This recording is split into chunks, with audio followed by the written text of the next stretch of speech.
was killed. See that? Yeah. That's awesome. Those of it watching. Well, it's not awesome. Can you? Yeah. It's humorous because it's mechanical, but can you? Well, I think it was staged. If you notice, the car hit it, right? Yeah. Like it hit it, and that wouldn't happen unless it can't detect objects, which isn't the case. Right. And the car didn't stop. No, it just kept going. It's right. like the new Tesla Ram. I thought that was pretty funny. Well, folks, you are here at AutoConverse. Welcome to AutoConverse, our future mobility and connectivity live weekly broadcast. Today is Wednesday, January 9th. Thank you so much for being here. You might be live right now, and that's great if you are. You could be watching the video replay, the recording on our YouTube channel, and you could be listening to our podcast as well. So whatever brings you here, it's great to have you here, whether it's your first time or your last. We are grateful for your visit. I'm Ryan Gerardi. Happy Hump Day. And with me on screen here is Mike Phillips. What's up, my friend? Hello, everyone. Hey, that's my move every time. How you doing, Ryan? That's a great intro. Definitely knocks mine out the park. I'm like all low and subdued, but great to have you back. This is not Mike's first rodeo here.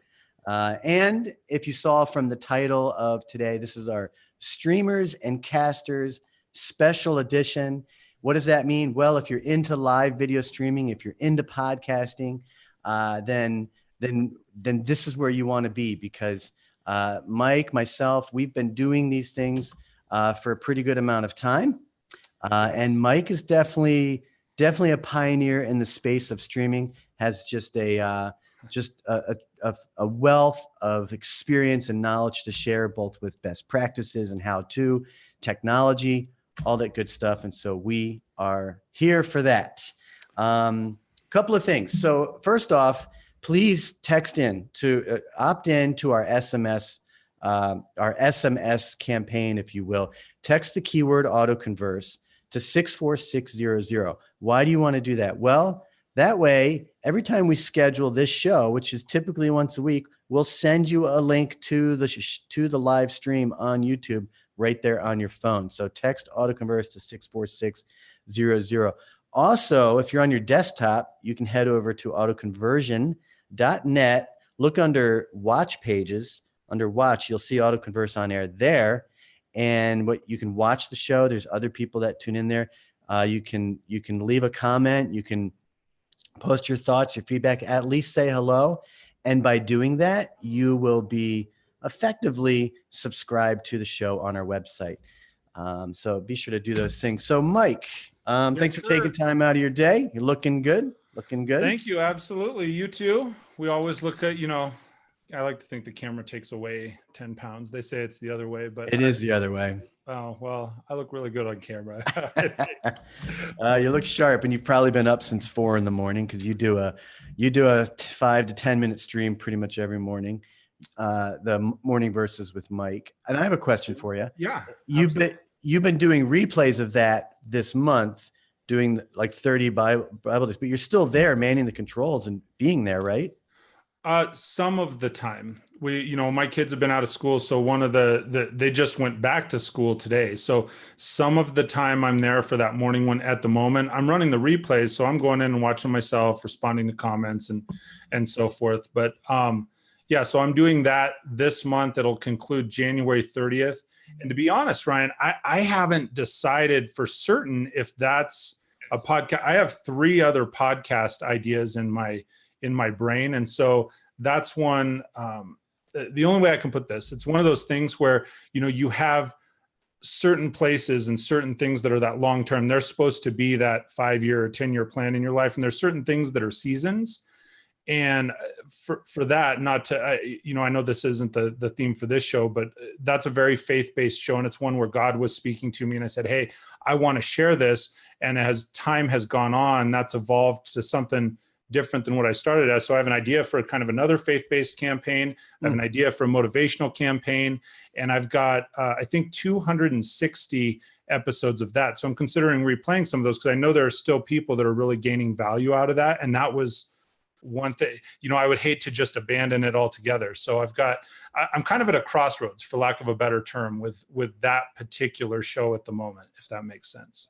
Well, on that note, it sounds Yes. ambitious. I will tell you this, because I tune into your live streams most mornings. Yes. Since you started doing the replays, I've actually lost interest. Really? Something about the live aspect that you're there and I can say hi and you can say hi Right. on Facebook. I like that, right? I just happen to like that. I don't want that to be a deterrent for you, but that's no, I agree with you. From my vantage point. I think that's part of the magic of live streaming anywhere. Part of that is that there's live in the moment, two-way communication. The person that is doing the communicate, like if I'm on this side of the camera talking to you, then it makes me feel like in the moment I'm making a real life impact. I'm actually communicating with someone rather than basing it on views later on, if that makes sense. And I think for the people engaging and watching it, it makes them feel like they're a part of something bigger. Sure. There is that effect. It's like interactive TV. Right. Well, I have a young man that works for me. He does my social media at the dealership and so forth. And I remember when we first started live streaming, I've been teaching him to do some of the stuff, and we're doing it from an automotive perspective. And he's young, early 20s. I remember he was so excited the first time we went live. He was like, yes, I'm live. I'm on YouTube. I'm on Facebook. Like, this is the real deal. Like, there's something magical about the live aspect of it versus the recorded videos. Yeah, there really is. It's an intrinsic experience. I like the live thing because it puts you on the spot. Right. And most people, I've had one issue. I've had one time where a guest on the live stream actually froze and couldn't, like, he just froze and couldn't function. But other than that, it's never really happened. I've had some people get a bit quiet. Most people tend to get a bit quiet.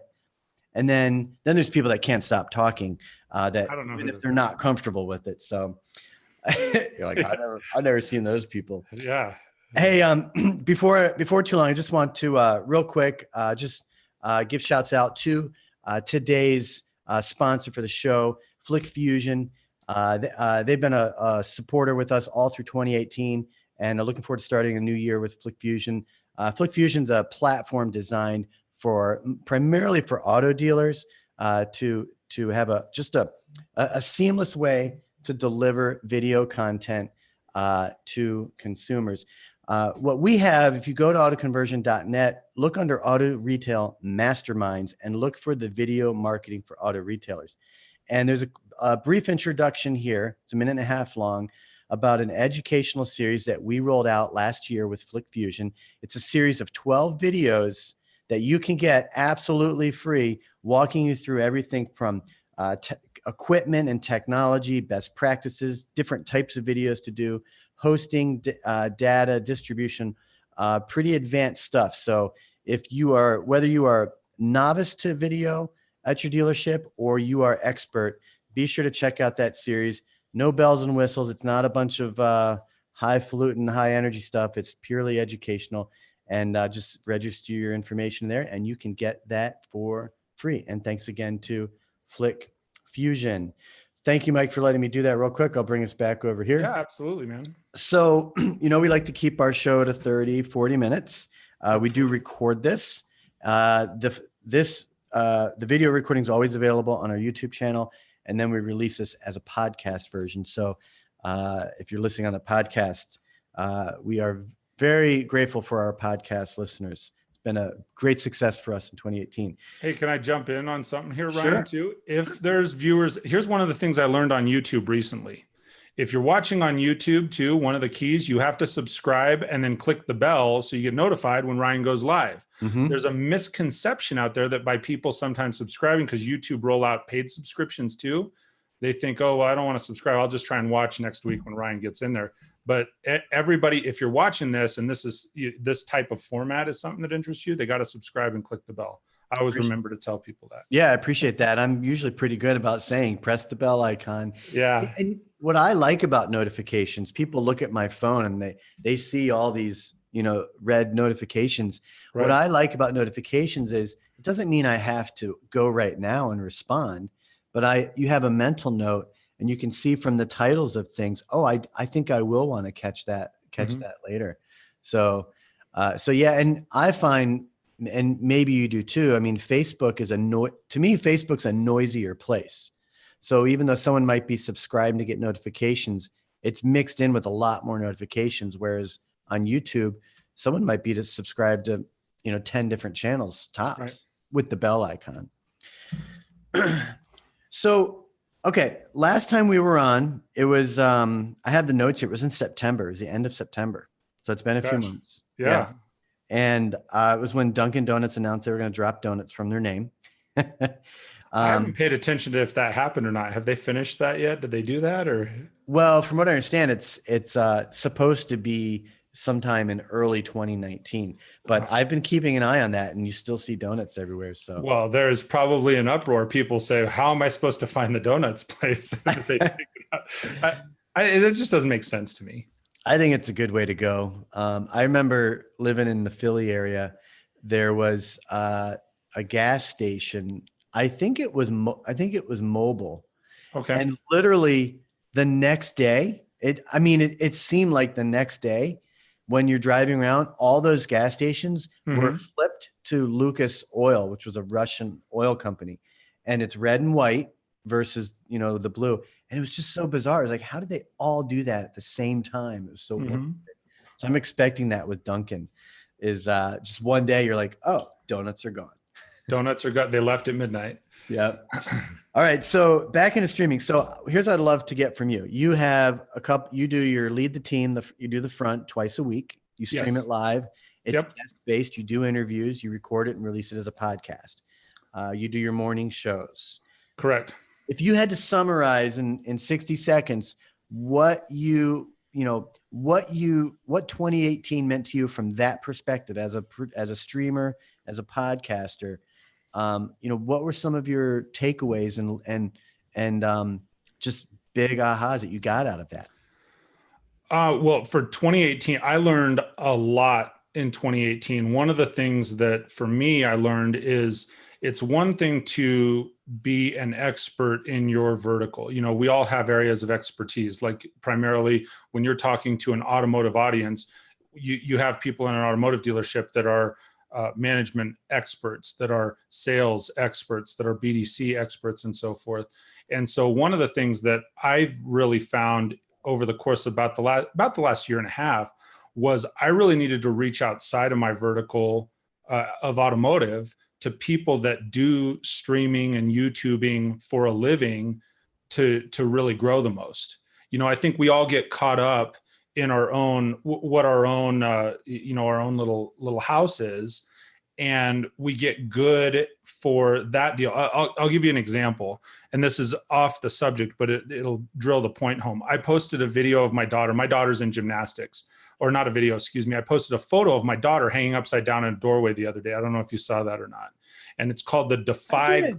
Yeah, it's called the Defy Gravity Challenge, right? Well, normally when I'm posting stuff within automotive, because we're all automotive, it's our norm. You'll get, and not that you want to gauge stuff on likes, but when you're talking about engagement, you'll get 10, 12, 15 people that'll go, hey, that's really cool, right? That particular deal, because it's way outside the norm of what we do. I think literally overnight, the first night that I had just this picture up, got 250 engagements, and I'm talking likes and clicks and all this other stuff, but it's because that's not the norm for our industry. So that to me, that was one of the most impactful things. Is sometimes when you want to grow in an area, like if we're talking streaming and podcasting and video editing, sometimes there's really good other avenues that are outside. Like you can get specialized in what it is to market an automotive or you can get specialized in what it is to, well, here's how we do it. You do 35 pictures of the car. Here's the angles, da, da, da, da. But if you go outside of automotive, one of the interesting things that I learned, and I hope I'm answering your question, I'm long-winded on everything, but I said 60 seconds. I think you've tripled it, but that's good. Did you really say 60 seconds? See that? I did it on purpose. Yeah, I knew it. So anyway, I'll give you an example, like for displaying of cars, for photos also. Most dealerships do it a similar way. They take their 30 photos, you start at the front, you walk around the car, then you do the inside, right? Well, if you go outside of automotive, one of the studies that they found using Google as the backbone is most people, when they're shopping for a car, Ryan, what are they looking for? When they're shopping for a car? When they're shopping for a car, they already have an idea of what the outside looks like. What are they looking at if they're shopping for a car online? It's now that you mentioned the outside, because I was thinking the same thing. They want to see what the inside looks like? They want to see what the inside looks like, and they want to know the technology. So change the way that you display the pictures. But the only way you find that out is to go outside of the automotive industry, because everybody's doing it the same way within automotive. If that makes sense. It does make sense. I don't get on a tangent, but I find when I look at cars online, I'm like, yeah, that's what it looks like. It doesn't tell me anything about the car. Well, yeah, people want to see, how does the DVD player work? Where does it sit? Is it behind the headrests? Is there one in dash? What's all the other technology? How do I couple it with Bluetooth? So one of the suggestions from somebody from outside of the automotive industry, they said, well, and this was a YouTube guy I was talking with, actually. He says, well, why don't you show the car, like here's the overview of the car, call us, but your very second picture, like the number 2 and number 3, show the tech in the car, show the inside. He's like, that's what I'm looking for when I shop. I already know what the car looks like. It's just an interesting perspective. So that's some of what I took away from streaming and video and stuff too, is we got to get outside of ourselves often to grow the most. I agree. I found the same thing with Facebook, and people that know me, they know I don't put a whole lot on Facebook, but I do like push I do push the show a little bit, but when I put something that's more personal on Facebook, it solicits more response. And but I think taking that takeaway, it's breaking the norm, right? Absolutely. I mean, as I said when we were getting ready here, that's where I go with this view, this external camera view. You kind of see it in the works because it's just a little bit different, and no one has that exact same setting. I like to have guests because I like to have conversations.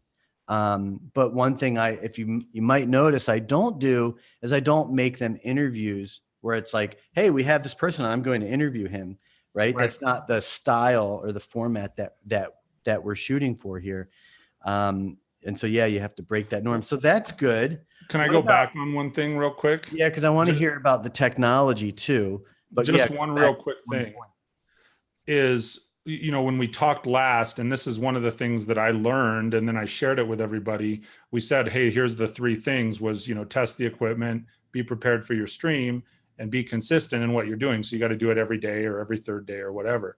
The next thing that I learned, and we talked right before the pod or before this start of the show, and we can continue this later because I know, or if you want to head a different direction, is you have to consider your audience, And so it's really, really important. I think a lot of people, especially in 2018 and even headed into 2019, they go, oh, I'm going to go live because, like we were saying at the beginning, that live interaction, like it's magical. And there's this great connection with people. There's a real connection because I know who they are. But it's not just that, like, who are you actually speaking to? What's the goal? What are you trying to accomplish through that live stream? And sometimes it's just a celebration, but sometimes there's a reason. So you bring up a great point, and it was on my note. I didn't mention this, but I think if you're going to get into live streaming, one of the things you have to answer for yourself is why. Why am I doing this? It has to tie in to some sort of purpose. And to me, either an end goal or an overall purpose or journey that there has to fit in. I think you have to ask why. Most people, before they click on that live button, probably know why they're doing it. But yes, I think some want to do it, I think, just to connect, just for the networking aspect. I think that's what Facebook wants. I think Facebook wants you to stream live for the purpose of just connecting. I don't think that. I think Facebook wants you, is operating under the guise of that. But then that way, once they get enough people that feel like it's the dopamine hit, right? Mhm. Oh, I got to get live and I got to get connected, and oh, somebody's live, I got to get on it, right? And then once they start doing that, Facebook, I think, is really going to, just my 2 cents, I think they're going to roll out a stronger ad platform. Not necessarily to pay, but it's going to be an opportunity for them to make money. They're just getting everybody hooked right now. Do you think they're doing that knowingly? Like Absolutely. that's their long-term plan? Because what I will agree to with Facebook specifically is it is about ad revenue for them. Mhm. I see Facebook being kind of a new wave broadcasting platform. Okay, so if you take radio and TV, right, you have programming. So if you take CBS and NBC, you know, they're on TV. TV's the technology, the transmitter, but the programming is broadcast, right? And then it's funded by advertising. Facebook, I think, will want, like Netflix and Hulu has, I think they want better and better content, right? Well, you see the higher end content right now, the people that are producing stuff on watch pages that have regular shows. I haven't watched one of Grant Cardone's on Facebook recently, but there's many people that are in that arena that have a huge following. You'll see, you go back to watch their stuff, and it's so funny because people get really, I've seen some people get really frustrated because they go, well, I'm in the middle of watching a thing, and if a video clicks on, I just click it off. Well, in most cases, at least right now on Facebook, like my videos on Facebook, there's many of them that are eligible to monetize. But currently, because I'm a smaller, quote unquote, influencer on Facebook, I don't get any of the ad revenue, but there are people paying to advertise on certain streams, or not streams, but past videos and so forth. And especially the larger ones, you'll see more and more often that there are advertisements popping into Facebook's videos where they never had them before.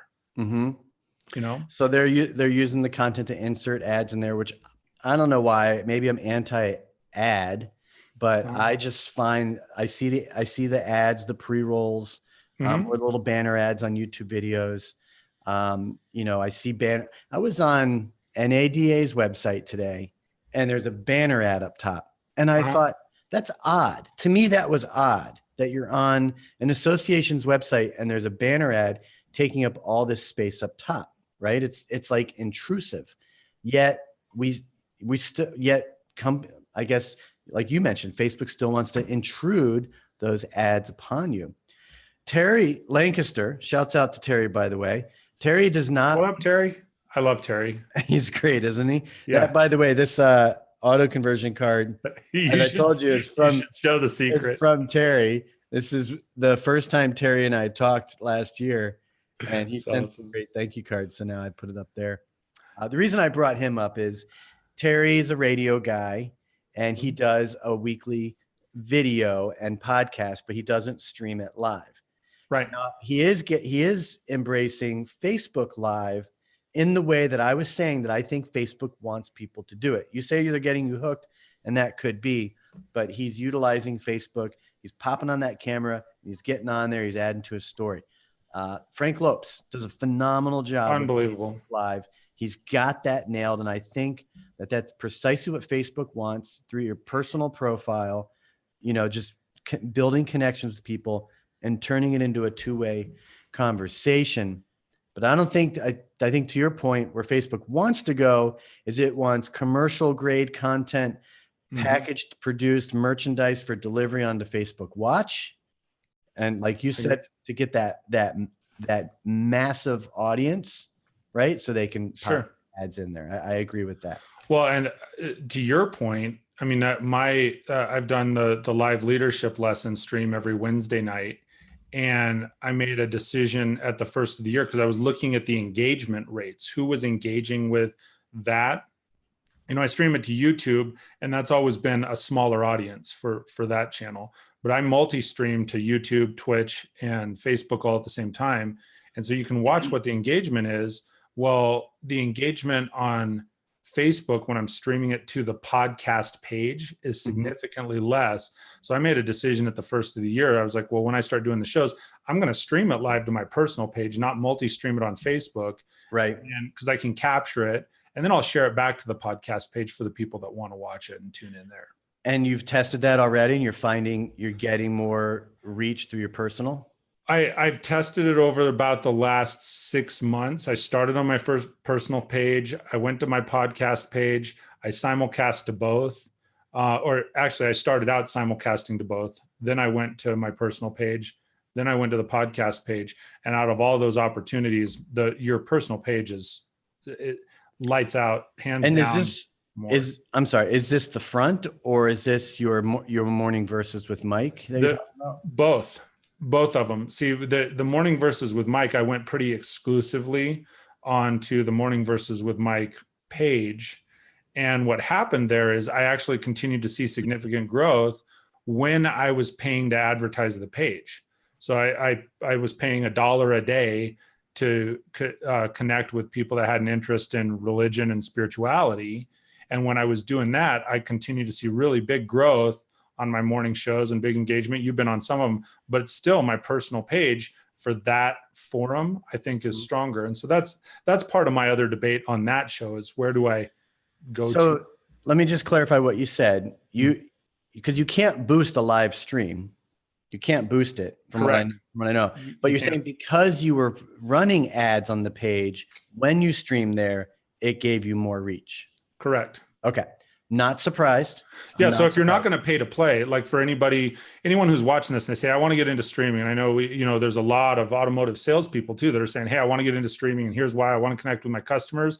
I've seen this question come up several times. They're like, well, should I start a Facebook page for my entity or should I do it from my personal page? And the answer is, well, especially while you're getting going, you do it from your personal page. Look at Frank. Frank's the prime example. And I've tested for me, I've been the guinea pig for myself, and I am 100% confident that your personal page is always the way to go. It just creates a different level of engagement.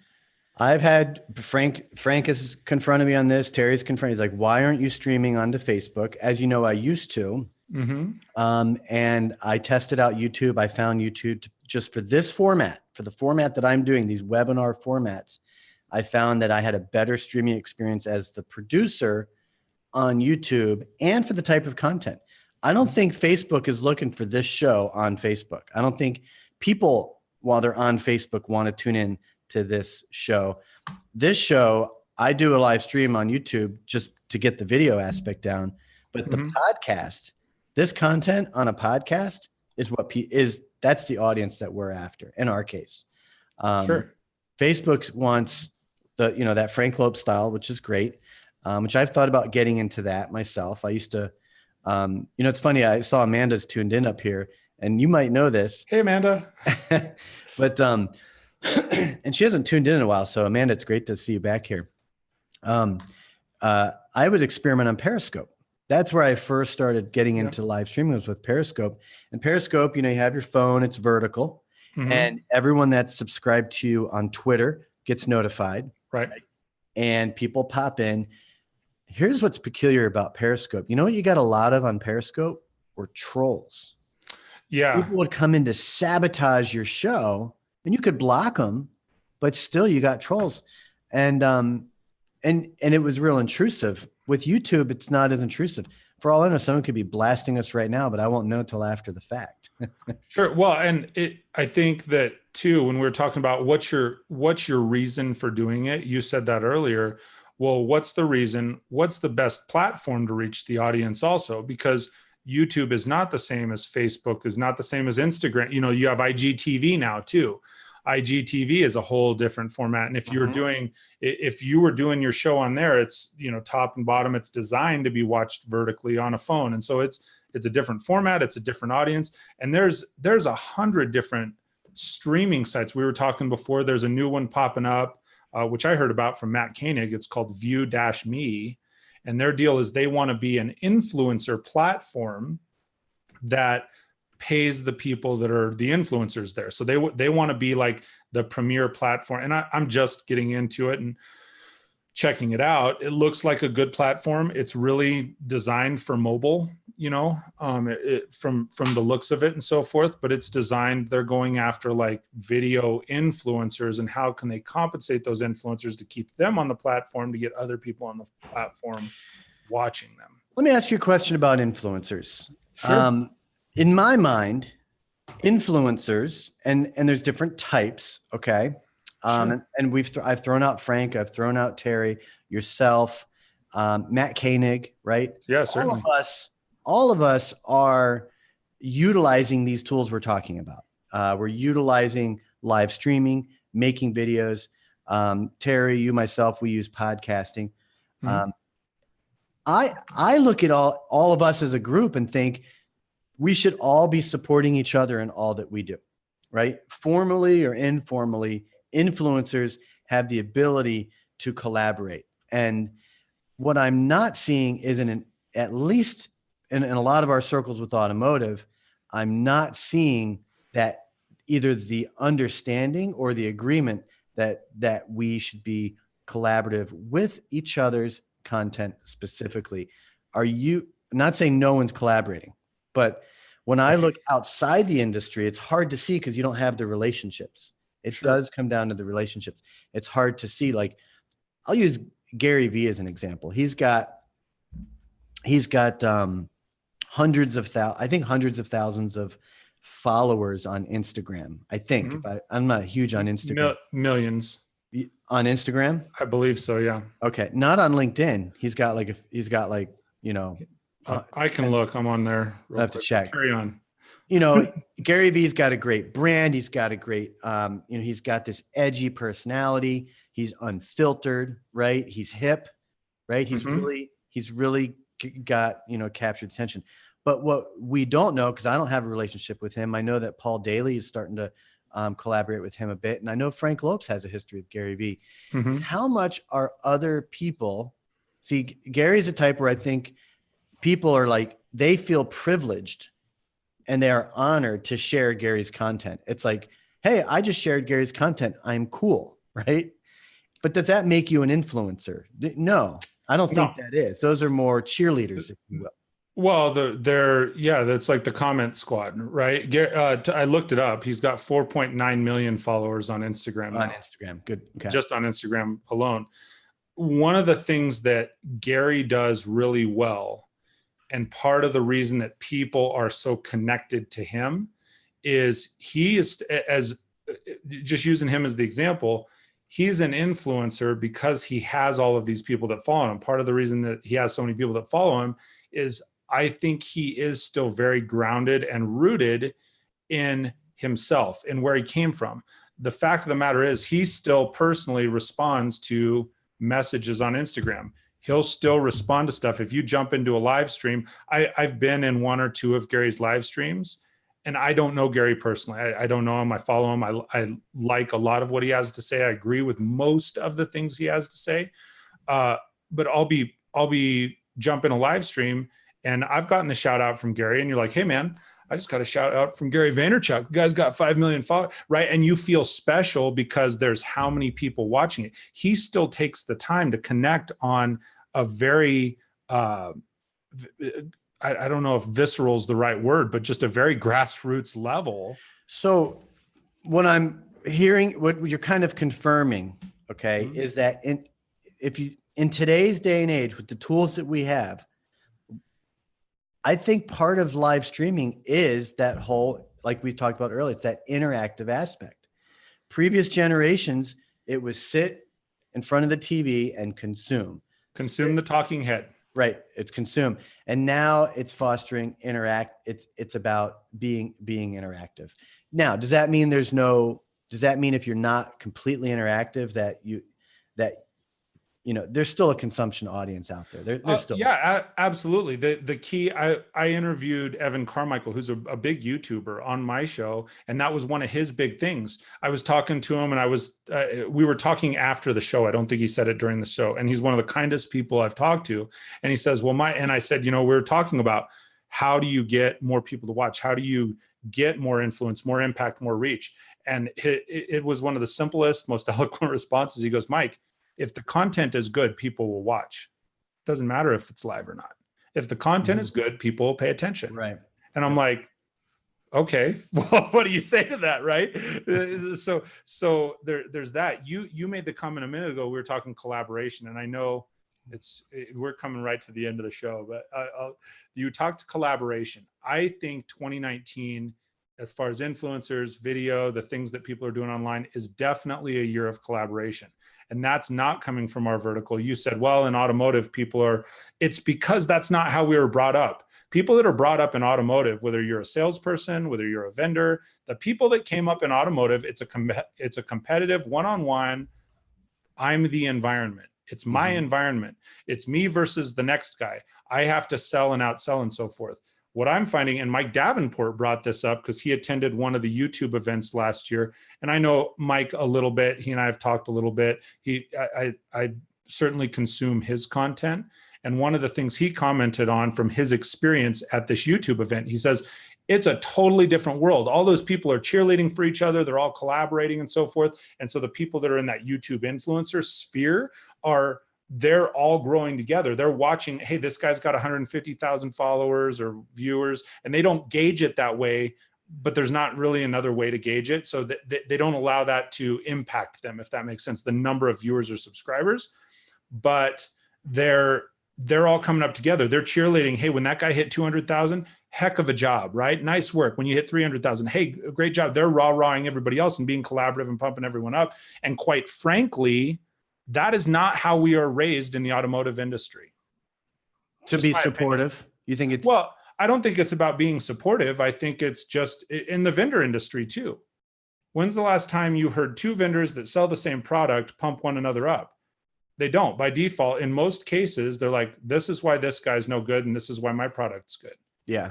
It's the nature of the beast, right? You got to outdo the other guy. Well, the reality is, if you have a good product, tell me why yours is good or the best product out there. You can remove all the other stuff. It's the same thing in car sales. It's the same thing. It goes to that Evan Carmichael philosophy when he says, if the content is good, so if you are confident for whoever it is, collaboration wise, when you're talking influencers in automotive, if they're confident enough in themselves, I think it's one of those that people get, maybe intimidated. Like we'll use Frank Lopes. Frank has a huge following on Facebook Live. And there are some people that are like, oh, well, gosh, I can't collaborate with him. It's Frank Lopes. And if you've talked to Frank, you and I have both talked to Frank. Frank's like, I'm a normal dude, man. Let's rock and roll. Let's do it. Right.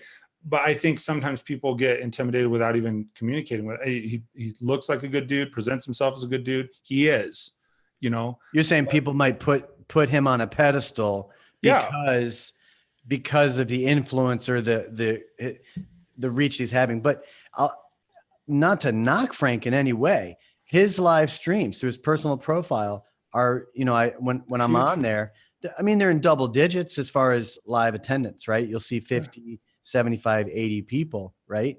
Well, look at Auto Dealer Live, same deal. They've been at it for 4 years and they'll get, 30, 50, 60, 75 viewers in and out within that period of time. I think your numbers probably, like around the 30 to 50 mark. I'll see on our shows I do the masterminds and the weekly shows. I'll see typically, 20 to 30 is a good average for live viewers. Sure. Then I'll see for the course of a few days, I'll see more numbers pick in there. Well, you know what I look for though? What's that? Well, you have 80% of the people are going to watch later anyway. Right. People are going to watch later. And I always emphasize that if you can't watch now, watch the replay.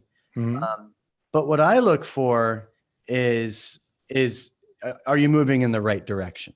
Now, you're not going to move up on number of viewers, number of views, and minutes consumed every single day or every single week. You're going to have weeks where you're down and weeks where you're up because the content determines that, right? Sure. Some content hits people a certain way, and what happens? They share it. That's what you're after. And so you can see those little spikes. So I just got done looking at 2018 because for me, that's where I kind of really buckled down on our network with streaming. And everything's, we started kind of from ground zero. Everything's moving in the right direction. It's great. The next goal for 2019 will be to replicate that, but triple that, right? Right. And get that going. Sorry, I'm just thinking really quick because you're talking about 2018, 2019. You said we got to get into the tech of it, and I like got my camera here and stuff. And we're gonna have to do another show. I want to say this really quick because Amanda is. I'm watching her deal over here, and I think she nailed it. She says, "High as far as sales and collaboration in automotive, whether influencers or not, highly competitive and sales driven. Everyone has to be people driven now.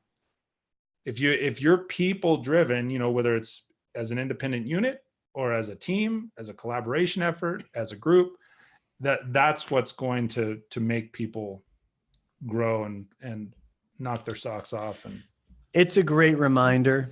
As I mentioned earlier, I'm a conversational person. I'll pick up the phone and call people just to talk. Right. And I got you and a good group of other people. I can just, hey, can you talk, or just call you and talk. That's why I like doing these shows. I just like to have conversations. I'm not so much like I like to get in front of people and tell you something. I really like to have conversations. Sure. It is about the relationships. I think you have to spend.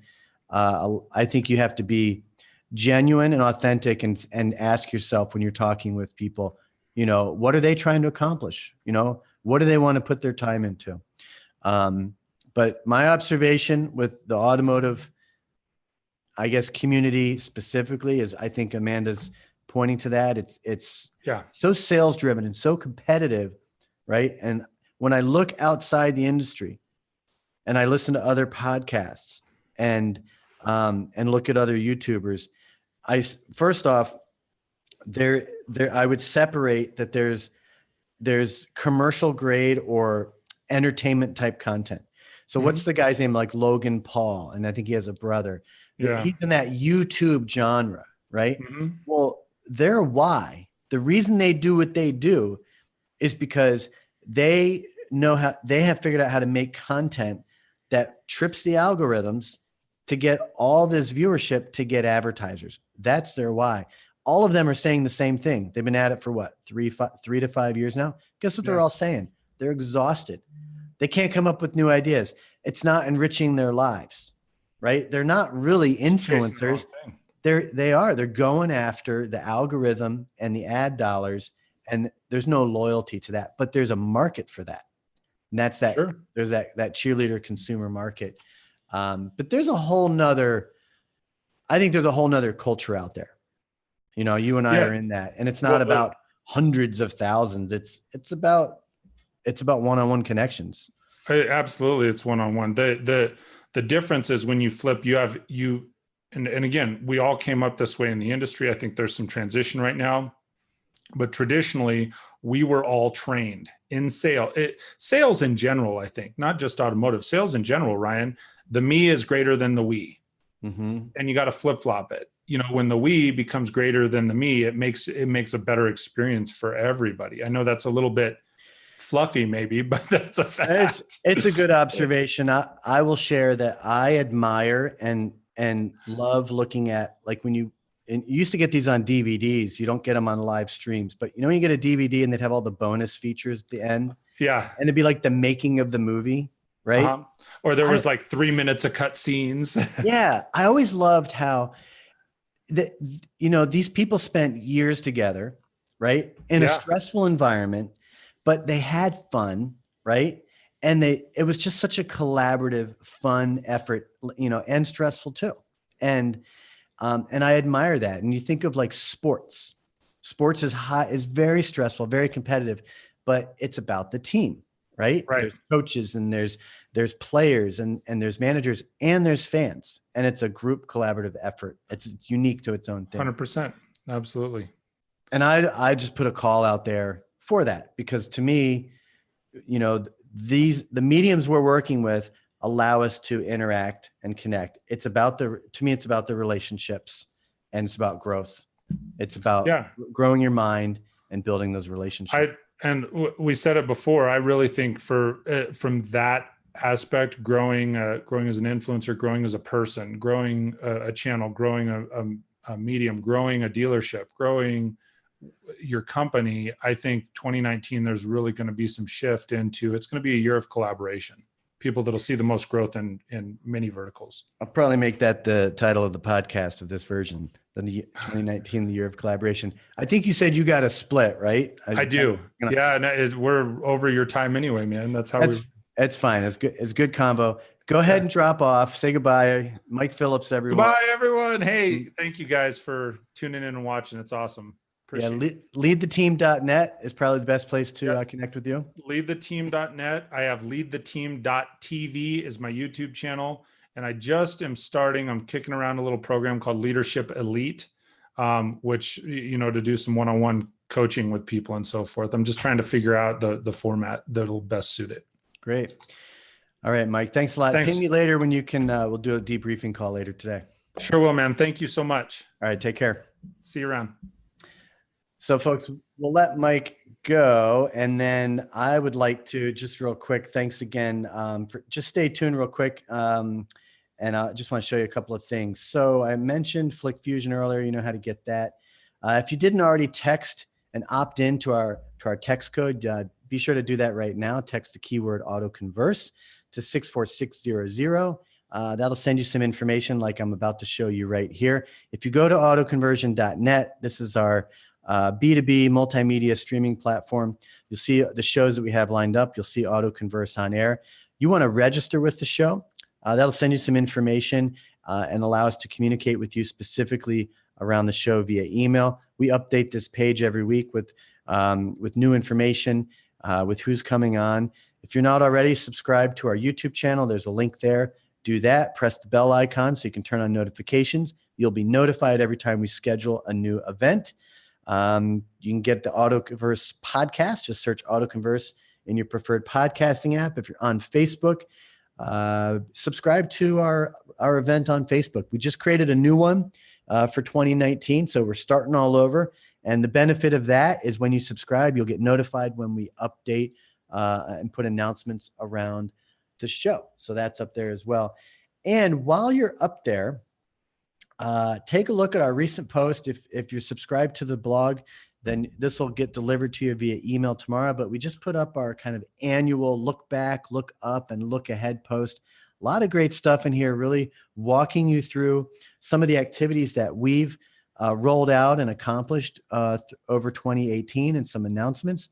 There's a fun little thank you video up there for you as well, and a look ahead as to where we're headed with auto conversion as a whole. So be sure to check all that out. Thanks again, everyone, for tuning in, listening to the podcast. Thank you again, Mike Phillips, and everyone else. Ryan Gerardi signing off, and we will see you next week with more news, analysis, and opinion on mobility and connectivity. Have a great day, everyone. Thank you.